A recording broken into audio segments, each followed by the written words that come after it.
One morning, Henry was feeling very sorry for himself. Sometimes he could pull trains, but sometimes he felt he had no strength at all.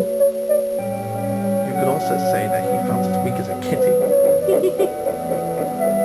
What's wrong, Henry? I'm suffering, Thomas. Man, suffering's always an excuse with you, Henry. James, I suffer dreadfully and no one cares. Obviously, because you don't work hard enough. Yeah, and all this moaning isn't helping either. I know this moaning isn't helping, Rosie, but I am suffering and I can't stand it.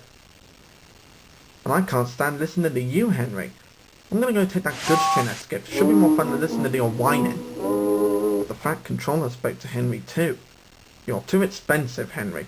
You've had lots of new parts and new paint too, but they've done you no good. If we can't make you better, we must get another engine instead of you to do the work. This made Henry, his driver and his fireman very sad. It won't be the same around here if Henry leaves. I know. Who else will we have to tease around here? The Fat Controller was waiting when Henry came to the platform. He had taken off his hat and coat and put on overall, even though it doesn't look like he did. Henry did manage to start, but his fireman wasn't satisfied. Henry is a bad steamer, sir. In what way bad? Well, I mean that I build up his fire, but it doesn't give enough heat. Oh, that kind of bad. Henry tried very hard, but it was no good. He didn't have enough steam, and came to a stop outside Edward Station. Oh dear, I shall have to go away now. Oh dear, oh dear, oh dear. All he could do was to go slowly onto a siding, and Edward took charge of the train. The Fat Controller and the fireman went on discussing Henry's troubles. What do you think is wrong, fireman? Excuse me, sir, but the fact is the coal is wrong. We've had a poor lot lately, and today it's worse. The other engines can manage, they have big fireboxes. Henry's is small and can't make the heat. With Welsh coal, he'd be a different engine. Well, it's expensive, but Henry must have a fair chance. James shall go and fetch them.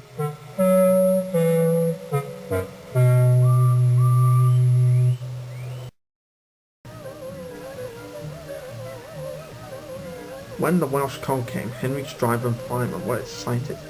Now I'll show them, Henry, old fellow.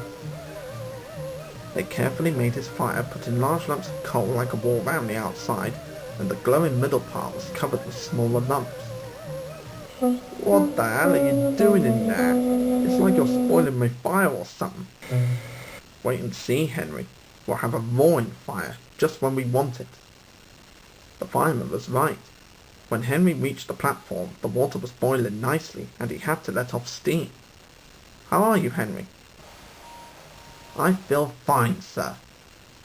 Ah, good. Have you a good fire, driver? Never better, sir, and plenty of steam. No record breaking, don't push in too hard. Henry won't need pushing, sir. I'll have to hold him back.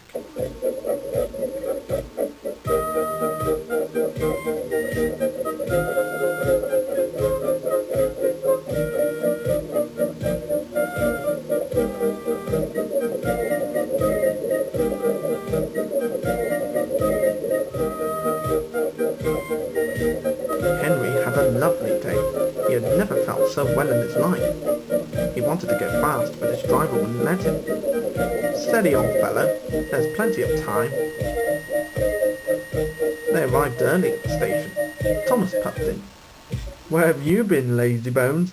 Oh, I can't wait for dawdling tank engines like you. Goodbye. Whew. Well, have you ever seen anything like it, girls? No, Thomas, we never have.